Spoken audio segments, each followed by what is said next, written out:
Welcome to Green Giants, Titans of Renewable Energy, the podcast where insights and innovation meet.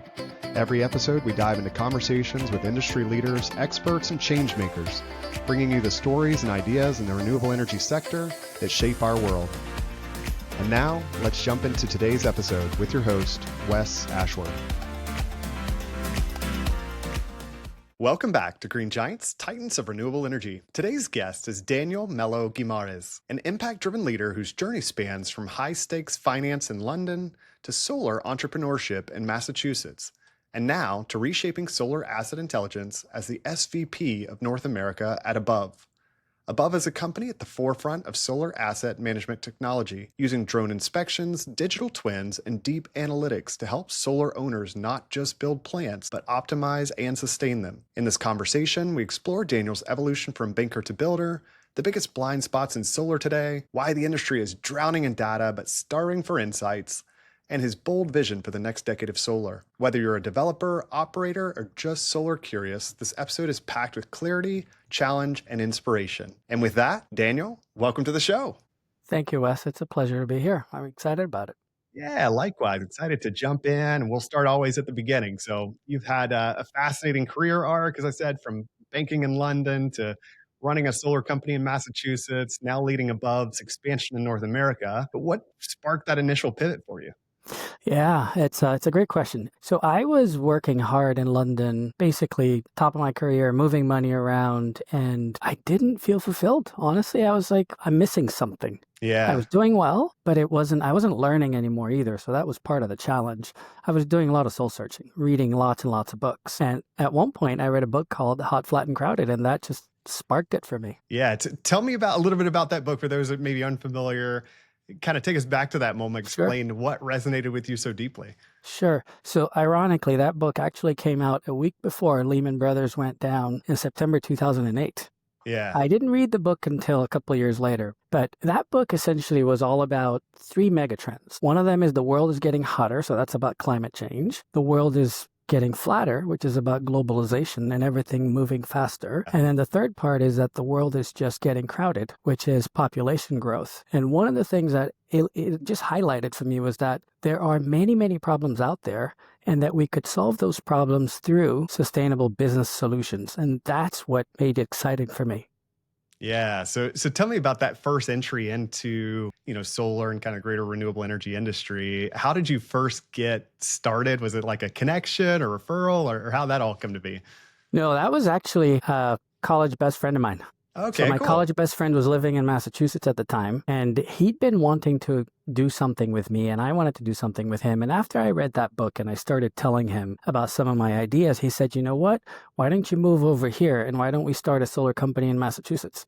So Yeah. that's how I got started in solar. Yeah. So kind of going through that 12 years running that solar company, how did that prepare you for your role now at Above, and what lessons did you bring with you? Yeah. So we started it from the ground up. Yeah. So we went through all of the phases of having to start a company, having to scale the company, having to hire, having to fire, build out processes. You know about the solar coaster. Yep. So we figured out how to ride the solar coaster.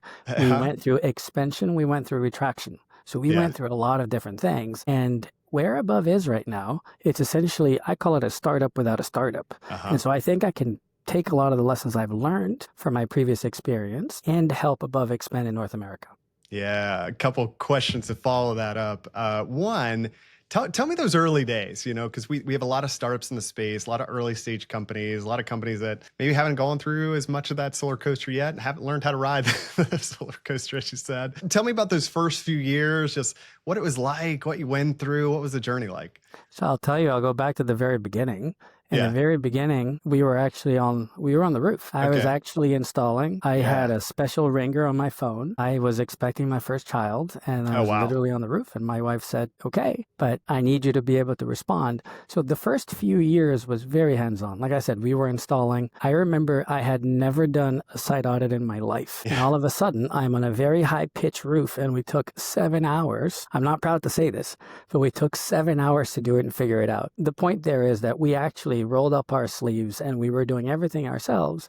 And so I went from installer to field manager to operations manager to sales manager, and I got to see a lot of it. Some of the things we saw over time was inverter manufacturers having problems, module manufacturers having problems, hiring, very, very difficult to hire. We went through tax credits being there, tax credits not being there, a lot of volatility. That's the solar coaster. Yeah. Massachusetts specific, there's incentives. Some of those incentives are there, and then all of a sudden they disappear for the short term. And we're experiencing a little bit of that today. Yeah. With the possibility of tax credits disappearing, there's a rush. But with the rush comes the need to move really, really quickly.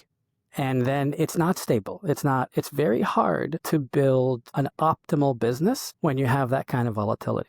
So you have to be nimble. Anyway, that's one of the things that, having gone through the years of solar coaster, there's a lot of experience that I can pull from there. Yeah, absolutely. Some, a lot of companies start, not many scale, not many sustain. What do you think, having gone through that, like for you personally, like what were the keys to success? What was in the secret sauce of actually making it? Yeah, it sounds simple. We all know what to do. The execution's harder. Yeah. So you need to manage expectations properly. You need to execute, and you need to keep repeating it. So you got to find that client. You got to deliver for that client, and you got to keep coming back. It's easier said than done. A lot of it is about building the right teams and ensuring that there is strong alignment between teams. And I think that's a problem we've had in our industry, where there's still misalignment across lots of different segments within our industry. We're not a residential focused company, but I'll take that because that's a visible one. Yeah. For a long time, it was very aggressive sales tactics because it was basically the next gold rush. So let's just sell as many projects as possible. Right. So that's one of the lessons for me. It's basically you need to make sure that people are very clear on their roles and that they understand how they fit in the overall product, which is ultimately delivering a high quality solar project for a client. So you brought up the talent side, and of course that's near and dear to my heart. So I got to ask a follow-up question there. When you are hiring those people, thinking about a growing company, a company in this industry as well too, that where you deal with the volatility, you deal with the ups and downs, you deal with all these kinds of factors. Like, what are some things you look for in the intangible traits of a great employee for you? Number one, I think I'm going to look for curiosity. Yeah, I love that one. Curiosity is what I really look for. Another one is just willingness to get feedback. Yeah. And you can tell if people start getting defensive. You can ask questions about experiences in prior. And if it's always a they, then I'm like, well, that's not a team player. Yeah. So I'm looking for someone who's curious. I'm looking for someone who is a team player. And then the other one is someone who's looking more to add value than to take value. And what I mean by that is, there's an entitlement mentality, and often that does not lead to people that are all rowing in the same direction. And so that's what I go for. If there's two people for the same role and one has a much better resume, but the attitude is just not there, I would rather spend more time training that person. Yeah, That's the ideal. I agree with that wholeheartedly. And those two, like the first you hit on, curiosity and just really open for feedback without being defensive, like, man, you have those two traits, you can do a lot with that person. You really can. And to be that, like, even if they don't have all of the perfect skills and all that sort of stuff, like you've got those couple of pieces, you can really take a lot. So I think that's awesome. And truly, like, you see the ones that succeed versus the ones that don't. A lot of it does come down to that. They're hiring really good people that are culturally aligned, like the boat, like you said, rowing in the same direction. That's hugely powerful, and sometimes people underestimate that, especially early on. Yeah, especially when you basically have that urgent need to fill seats because you're running behind. Yeah. We made that mistake. So it's not like you're not going to make a hire just because you have to, but then if you're going to do it, then be prepared to backfill really, really quickly. So it's a tactical hire, knowing it's not an ideal hire. Yeah, absolutely. 100%. And I want to go back to something else you said. You described above as a startup without being a startup. I love that phrase. What does that mean to you? And then why is that model so appealing? Sure. So the startup without a startup part refers to, we talked about teams here, right? So it has a really strong team. It has a top-notch team. It has a well-established technological platform. It has clients. It has a leading position in Europe. So it's been around for a while. It was actually the first company to commercially deploy drones for aerial inspections. It's just not that present in North America. And so here we are a relative startup. But over there, we are well established. And so for me, that's super exciting because I don't have to start something from scratch. I'm not looking for product market fit. I'm not Right. looking for new technology. And the company is really well positioned to continue innovating. That's the exciting part. Yeah, absolutely. I love that. And I think that's a good recipe for success with a, startup that's not really a startup is you have all that backing, you have the reputation, they've proven it out but it is new, new to North America, which is cool and exciting. That's a really fun kind of journey. Hard work, but fun nonetheless. Something else I wanted to hit back on too. So your background, kind of starting in finance and out of the industry, how does that help you today in what you're doing and having some of that mindset and experience? The banking background? Yeah. So the part that we never even covered is that actually I'm one of those third culture kids. My father was a UN diplomat, and Okay. so I literally spent my life traveling. And Yeah. so that was exposure to different cultures, to different geographies. And provides a bit more context into the hot, flat, and crowded. But for me, it's always been around finding business solutions to problems. And the reason I go for that is because I believe unless something can pay for itself, it's not a sustainable solution. And we have enough of those problems. And I used to have lots of these arguments with my father. My father used to say, hey, we need people like you going to the UN. And I say, well, that may be, but that's not a profitable enterprise. It's not going to be sustainable. So that was the thing. It's like just my mission, my mentality is all about finding a win-win approach that creates profitable, sustainable solutions. Now, profitable doesn't necessarily mean it doesn't have a mission. It doesn't mean you're not doing it for the greater good. And so when I overlay that attitude with the banking, and the banking gave me a great appreciation for what made businesses work and businesses fail. I spent years financing private equity buyouts, and then years restructuring some of those home loans, and then a couple of years selling those loans off in the market during the banking sell-off. So I saw a lot of the variables, and I wanted to do something that was closer to the action, that was like, okay, instead of just moving money around, let me use these skills, let me use my attitude, my experience of drivers. And that is what I'm doing today. Yeah, that's awesome. So I can see how all of those components can really fuel, what you're doing today, and just the mindset, the experience, kind of seeing it from all sides of the equation. And the finance side, just the bank side, that just making a profitable business where you can make business case for it is really, really important and going to be even more important as we go forward. So transitioning a little bit from your personal journey, I want to explore Above's innovative approach to solar asset management. You guys are doing some cool stuff. So for listeners who may not be familiar, what exactly does Above do? And how does your technology help solar asset owners build and operate better plants? Sure. So Above, I'll go back to what it started doing. It was basically the first to use drones to inspect assets. And it started with operating assets at the time. Yeah. It started in Europe. European assets are a bit older. It started assessing operating assets. And then it essentially went from, okay, we now see a problem, but how can we identify issues earlier on in the process? And we also noticed that a lot of the issues are not purely from the operational phase. In fact, a lot of them stem from design issues, construction issues. So what Above has done is developed a full suite of services. It's around digital. It's around connecting aerial inspections with field inspections and creating a digital twin, so a platform that allows you to integrate all that data in a geolocated component level to facilitate asset management, to facilitate prioritization of tasks, to facilitate identification of problems early, and then creating actionable items so that you can make it easier for your O&M to go fix problems. So it really is about data blending and making it easy for identification and prioritization of tasks.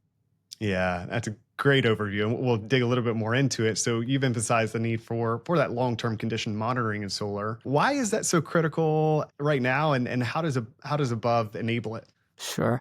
So I think it's not a surprise that our industry is very focused on the build side, especially with ITC. There's a lot of upfront, let's build. So a lot of money spent on that. And then O&M budgets don't necessarily have as much weight on the O&M side. However, the other thing, so coming back to the importance is you've got a lot of focus on uptime, a lot of focus on inverters, combiners, because that's easy. I will say it's easy to measure. However, the bulk of the investment is the modules. That's the main, you've got inverters, you've got combiners, you've got trackers, you've got modules. The modules are the ones that produce that power. And so long-term condition monitoring of the modules is essentially, let's say it's essential because otherwise you're flying blind. And what we do is we make it easier for that long-term condition monitoring because you need more visibility. Inverters, SCADA, they're not giving you component level. They're not giving you module visibility. And without that module visibility, you will only notice there's a problem much later when you have a massive system failure because of a batch problem that went unnoticed for years. It is super cool, just all the technology and how it's all used. And I love just hearing companies like this and you like learning more about the product. You're like, oh my gosh, like it's something you weren't necessarily aware of or didn't know existed necessarily, but it's good stuff. I want to explore this idea of factory to field traceability. Can you explain again, scanning serial numbers, building that digital twin? Sure. How does that create a stronger, smarter solar asset? And if somebody had no idea what any of that means, like give us just the full rundown. Sure. So in the utility scale solar space today, it is more common than not for asset owners to pay for QA. So for quality assurance at the factory, sometimes even on delivery. But often that stops there. The module condition stops. Now, by scanning serial numbers on site and having that geolocation and then measuring progress. Well, so you scan the serial numbers, that gives you a baseline, and then you keep overlaying data. During construction, there could be aerial inspections, there could be on-site inspections. You keep overlaying data. All that can go to the component. Then you have your thermography. All of that can go at the component. And then you establish a module cohort that is representative of different bombs and batches on site. And then you can do more exhaustive testing. And all of that is geolocated. And so you know from the factory, you know specifically all the way to the field, so you can trace it. And if there's specific issues that are unfolding over time, then you've got your early warning indicators. And that is what we're trying to do, is to empower our clients to really identify things early on by connecting all those dots. And the serial number scanning is really what facilitates that factory to field platform. Yeah, it's cool stuff. And something you've shared with me that I just love the way it sounds and I'd love to just hear more about it is you've said the industry is drowning in data, but starving for insights. What does that really mean? And what's the biggest misconception about data in solar today? Yeah, I think I'll start with that end, which is I think the biggest misconception around data is that more data means better decisions. Right. I don't think that's true. I think teams have too much data and they don't necessarily know how to prioritize or how to make sense of it or understand which variable actually has stronger correlation. That to me is the biggest misconception. Just get more data. Okay, but what are you going to do with it? It's not about data. It's about actionable insights. So you need high quality data to start with, yes. And aerial inspections is one source of data. Ground robots, that's another source of data. Humans, that's another source of data. SCADA, that's another source, right? So it's about the different sources of data blending, and then drawing those actionable insights. And there's another component. You may have actionable insights, but how do you make it easy for people to decide which things need to be addressed? That's one. And then you need to make it easy for the follow-up. So data by itself isn't sufficient. Really what you want is that high quality data that you can prioritize for the dispatching.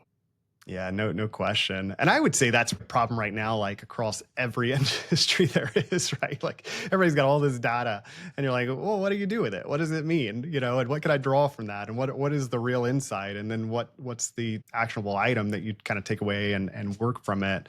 But yeah, I agree. I mean, I think the drowning in data is certainly true, I think, across the board. But any company that helps you like just sort through it, navigate through it, really know what to do with it and what to take away from, I think that's huge power and value today.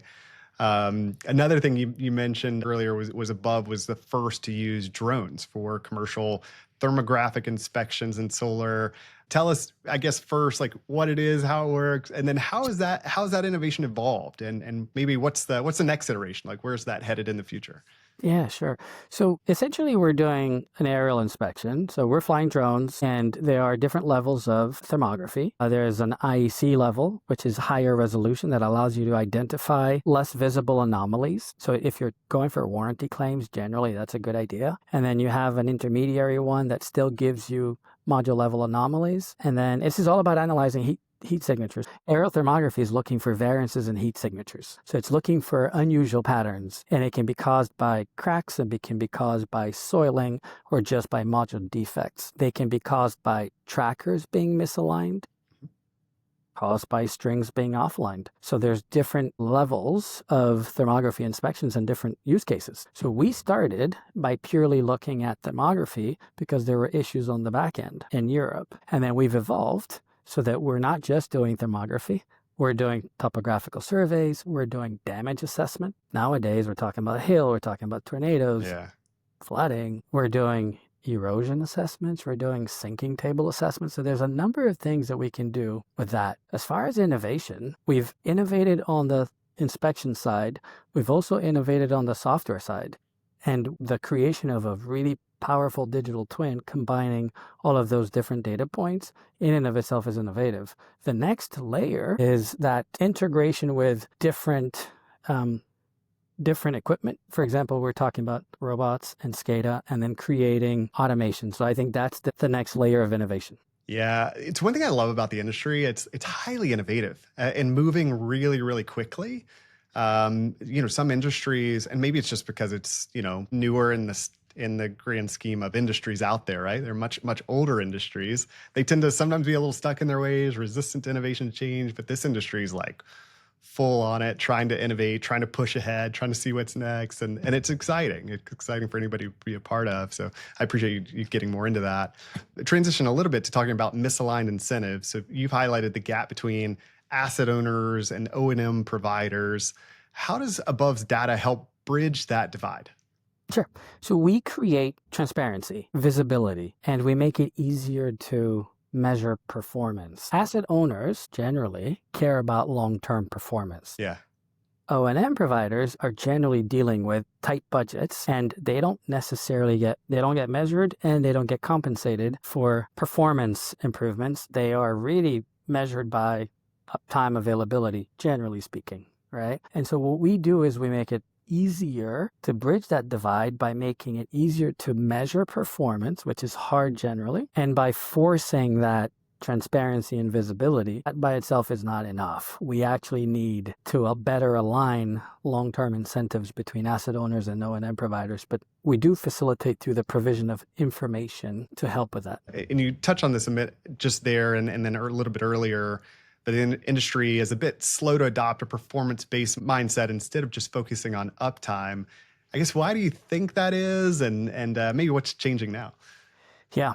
So there are certain things that take a while to change, and the industry is used to moving fast, and it's all about speed to installation and getting that COD in there. And the investments are, for the most part, on the install side. Yeah. Right? There's a lot more dollars going there. So O&M teams are not necessarily that well staffed. And with the budgets being that thin, you have to prioritize your headcount. What do you go for?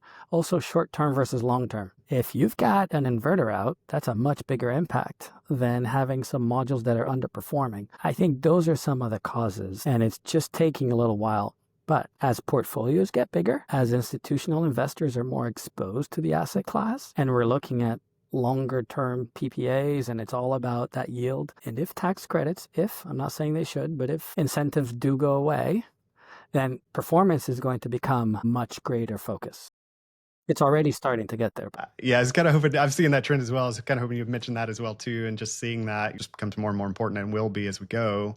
Another thing you've mentioned, which you see, is the challenge of poor quality output in the early stages of manufacturing as we scale U.S. solar. What needs to change for quality to match that growth? Yeah, it's inevitable. Any young industry goes through the learning curves. Talk about, I'm going to say China, right? Just because China has been producing modules for decades. So they've ironed out a lot of kinks. And I'm not going to quote any specific players out there, but there's some recent reports that talk about the percentage of modules that are coming out and have failure when they do the inspection. Yeah. It's pretty high.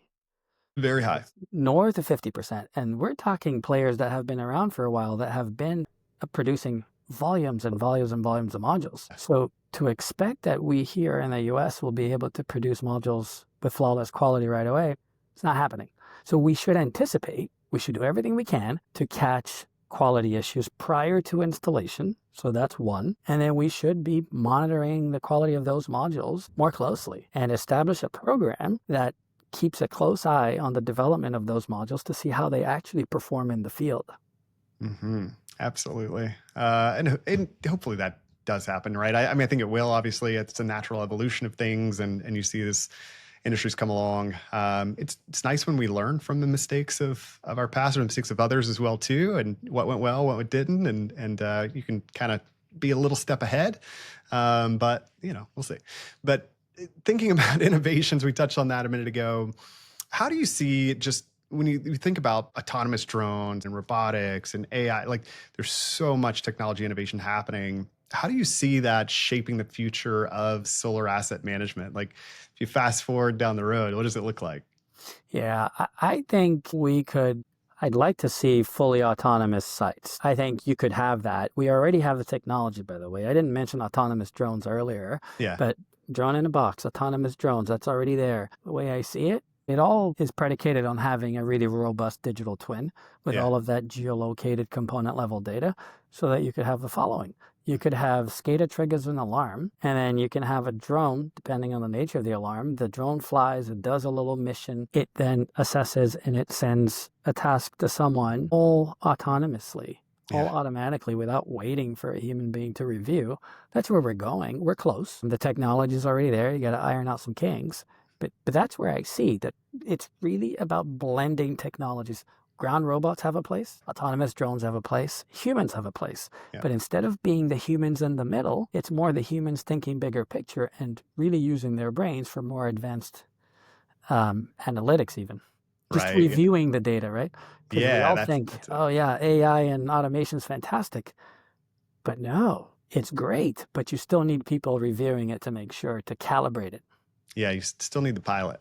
Correct. You still need a pilot. Correct. Exactly. Preferably a smart one that's curious and has all those other traits you There you go. mentioned earlier. That's it. And sometimes we get so caught up in that. I think humans, like, what's the next greatest thing? And we want this like all or nothing solution. And what you're saying, more of like blending these different technologies. There's a place for all of it. And I hear that more and more, the more I talk to people too, which is cool. But we have a tendency sometimes to just get tunnel vision. We're like, this is the next greatest thing. This has got to be all it is. And you're like, no, it's a piece of it, a piece of the puzzle. Yeah, I was going to add one thing there, if you don't mind, Yeah, which please. is blending technologies, but I also think it's about an ecosystem. Yeah. Right. So ultimately, we need to build an ecosystem that delivers the best long-term outcome for every solar asset that we're talking about. That's not a single player. It's not a single company. They are best-in-class providers for each of those things. And there may be some consolidation, but at the end of the day, not everyone can do everything perfectly. Yeah. And so I think what we as an industry need to do better is that integration of different stakeholders in an ecosystem that facilitates data transfer more seamlessly from in between different phases. We didn't talk about that, but there's a lot of drops when projects move from phase to phase or from early stage developer to late stage developer to EPC to O&M, right? I think we need a more seamless ecosystem. I agree. The term that keeps coming up a lot lately is partnerships and how important partnerships are in the industry. It's something you've seen. We've noted, like you've seen this in oil and gas and how they do things. And I think there's a lot we can learn from that. But you're hearing that come up more and more, and it's probably because the pain is coming up more and more as people are talking about it. So thinking about that, like just current state of things, any current debates or industry narratives that you think are just misguided or maybe even dangerous? Yeah, I think I would say the biggest one is when you're thinking QA, QC, good enough is acceptable. It's good enough. I think that's very dangerous because it may be good enough, but it's not. We're talking 30-year assets. Yeah. And I think that is one of the biggest issues that we are seeing is just relying on, I'll give you an example. You don't have the resource to QC everything on a site, so you go and check 1%. Mm-hmm. Okay. In some cases, up to 10%. If they're really concerned, 20%. Now, there's a trade-off, right? And it's expensive to check everything manually, visually, but you could leverage different technology like drones to do more QC on site. So I think that's one that concerns me because people are just thinking, all right, fine, I've checked that box. Box checking exercises is probably the biggest one. So the other, I think that's misguided or dangerous is that just focusing on SCADA is sufficient. SCADA doesn't give you module level issues. It often doesn't give you string level issues. And so just purely being reliant on SCADA information for health assessment, that's not good enough. And the third one I wanted to bring up, I kind of alluded to this earlier, is that AI and automation. So you have a bunch of data and you just throw it at AI, that to me is a fallacy. I Yeah. keep playing with Copilot and chat, and boy, oh boy, are there mistakes. So I believe in the future of automation and AI, but we can't just rely on it. If Right. you don't have great data going into it, all you're doing is scaling inefficiency. Yeah. Garbage in, garbage out, right? Correct. Correct. What can we do about that? I mean, I'm sure a lot of people are experimenting with AI, putting a lot of data in, trying to get some stuff out of it. Like, what advice would you offer?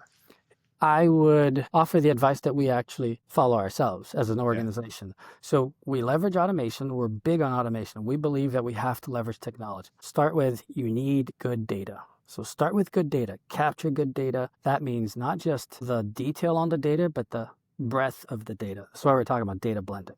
Yeah. Capture good data. Then use automation, use your machine learning, but calibrate it. So what we do is we have humans that review automation, and then you have that feedback loop so that you keep improving. And as your data set grows and you have more interaction and more improvements, then your automation becomes more powerful. So we practice what we preach, and that's what we're doing. Yeah, good sound advice there. Another question. So for developers, owners, operators listening, what's the biggest blind spot they have right now that they need to address from what you see, and your thoughts on that? Yeah, I think I have to say this goes back to the module level. The focus is so much on the inverters, on the combiners, on the trackers, and sometimes modules have issues for years that go undetected. So I think that's one that we are concerned about and actively trying to promote greater awareness about that. So modules. The other one is it's that data and keeping track of what happens in the previous phase, not just between organizations, but also within the same organization. Or you know all about talent, you know how talent moves. If the organization hasn't been able to successfully document the right data, that gets lost. It's in somebody's head in somebody's spreadsheet. So I think that's the other blind spot is people aren't paying enough attention to ensuring that they're documenting things for the future, assuming that the people that built that won't be around. You have to assume that everybody's gone. Yeah, exactly. We see this all the time. You know, you have somebody that's got just all this internal knowledge and experience, and they knew exactly how to interpret something or go through some process or do something else. Now all of a sudden they leave and you're just left in a lurch, and somebody's there to pick up the pieces. Not only does it hurt you in short term too, it also hurts you from a recruiting aspect of getting that new person in that's got to walk in, step in those shoes and sort of start untangling that spaghetti and figuring out what in the world happened here and, all that sort of stuff. So there's a big risk there for sure. We see that. Right.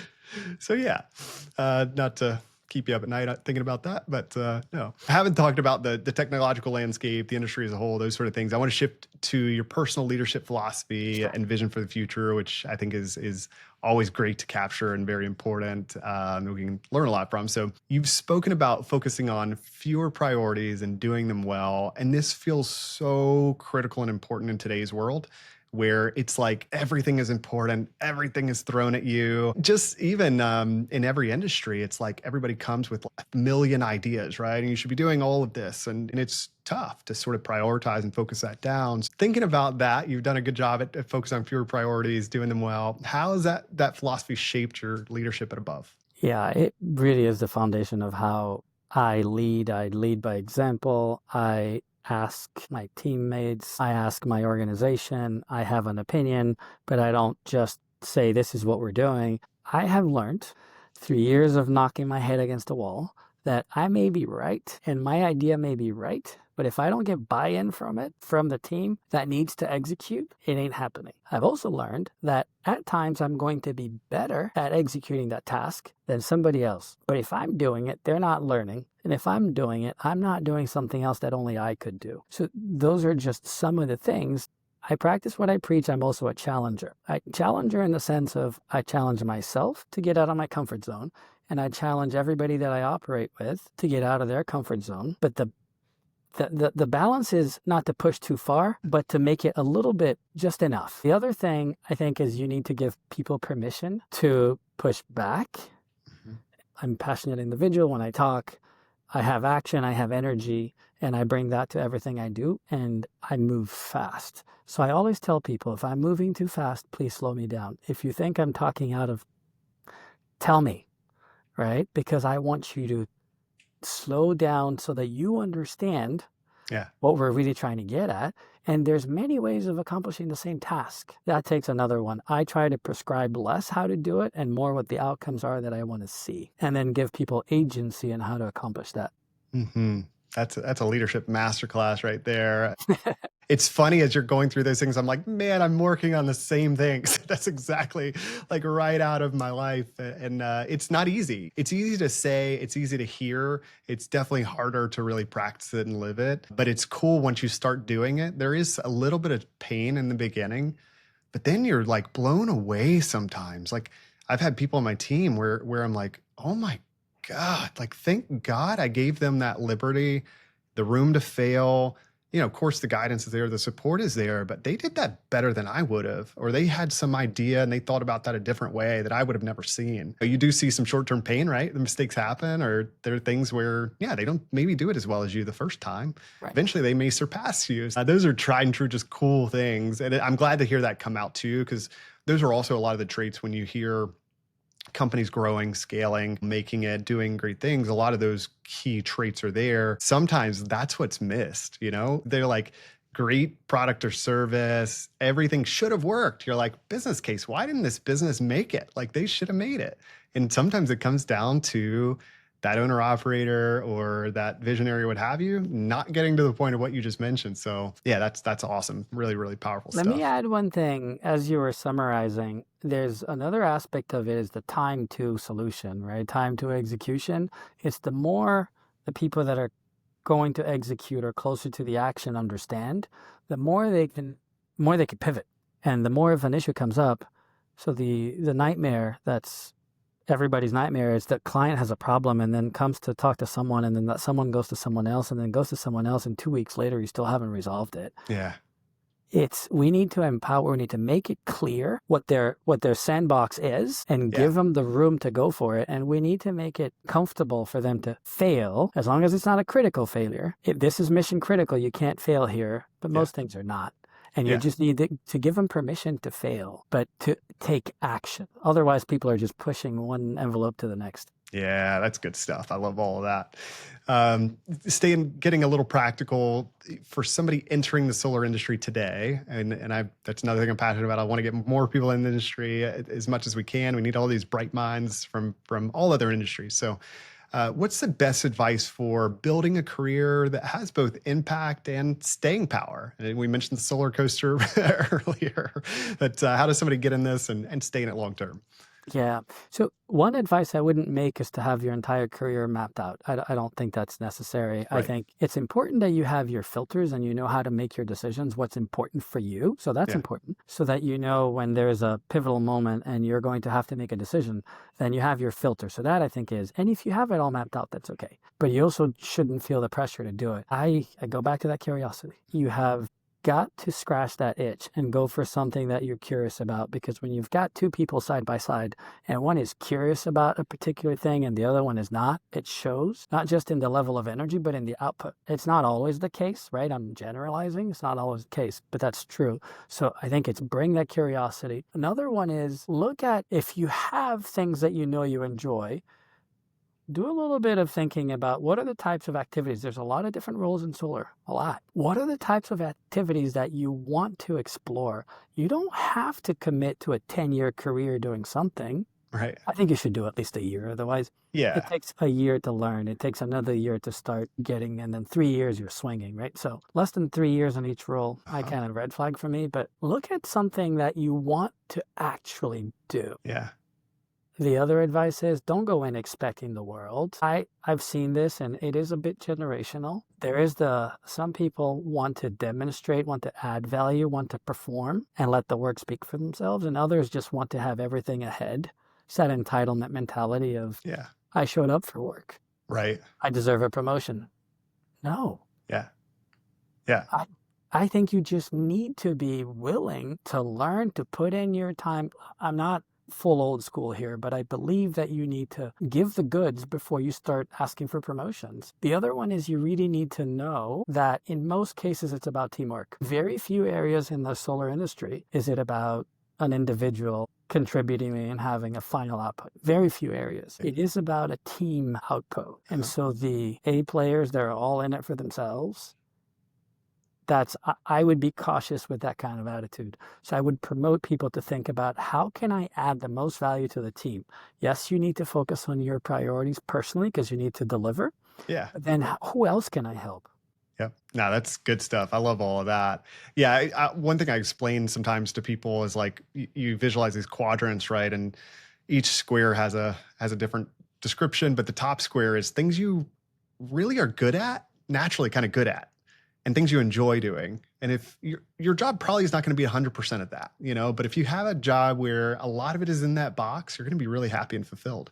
There's another square of like things you're really good at, but you hate doing. They just steal your energy, they steal your joy.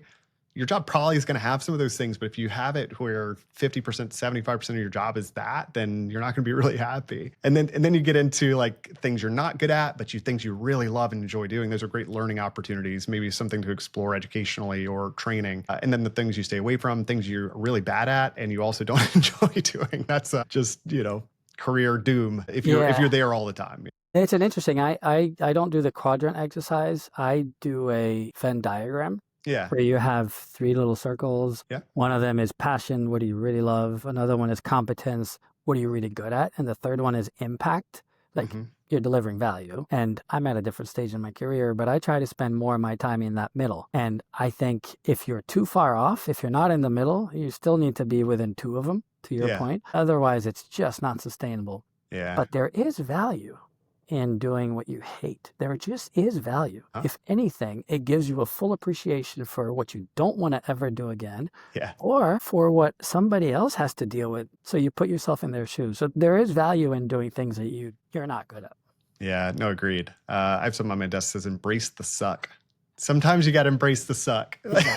Not everything's going to be all fun and games. Like sometimes you just got to do hard work you don't like doing occasionally, or sometimes. But yeah, agreed. There's a value there as well. Another question, kind of as we get closer to time, a couple more here. How do you personally define success in the renewable energy space? What does it mean to you? Yeah, I think ultimately my measuring stick, or what I would like to see the industry is, did we find a place where solar is accepted, it works reliably, it is sustainable, it's delivering the goods? I think that's success. And that requires us to focus more on long-term rather than just short-term decisions. And I would like to play a role in doing that. Yeah. And maybe this kind of dovetails into that, but you fast forward 10 years, what does the solar industry look like if we get it right? And what's your boldest prediction? Yeah, I think solar will be I think solar will be the cornerstone of our infrastructure. Solar plus energy storage, it will be an interconnected grid, a much more flexible grid, but solar can play a significant role there. We have a long way to go there, but we need more technology. We need better integration. And remember when I talked about alignment between different stakeholders and that ecosystem? That's what we need. But we've got all the pieces. We just need to keep pushing in that direction. Yeah, I love that. That's good. Final question. Thinking about it when it's all said and done, you're retiring and out of the industry. What's a legacy you hope to leave behind in the renewable energy industry as a whole? For me, it's a question of I'd like to help solar get there. Yeah. And I think to get there, we need to create winning teams. We need to create strong alignment. We need to improve transparency. We need to increase visibility in underlying issues that become problems later. So it's really to help the industry mature. And if I can help that on the business side, but also if I like coaching, I like mentoring, I really enjoy seeing people grow. They don't have to work with me forever. I take pride in seeing them accomplish success elsewhere. I want to help people find their sweet spot and deliver good that way. That is the other thing that moves me. Yeah, I love that. It's really powerful, and I could feel that a lot of the same way and just hardwired that way. So it's good stuff there. With that, we will wrap up today's conversation. And Daniel, can't thank you enough. Just your candor, clarity, you're a fun guy to talk to, just ambition you bring to the renewable space, your journey really from banker to solar pioneer to scaling above. It really does offer a powerful blueprint for anyone looking to drive real change in energy. For our listeners, as always, if you enjoy this episode, be sure to subscribe, give us a rating, check the show notes for some links as well too, and share this out with your network, and we will see you soon. This episode of Green Giants, Titans of Renewable Energy, was brought to you by Lee Group Search. If you enjoyed today's discussion and are looking to recruit top talent for your company or find your next career opportunity in the renewable energy sector, visit leadgroupsearch.com. Let's continue driving the future of clean energy together. Until next time, keep pushing toward a greener future.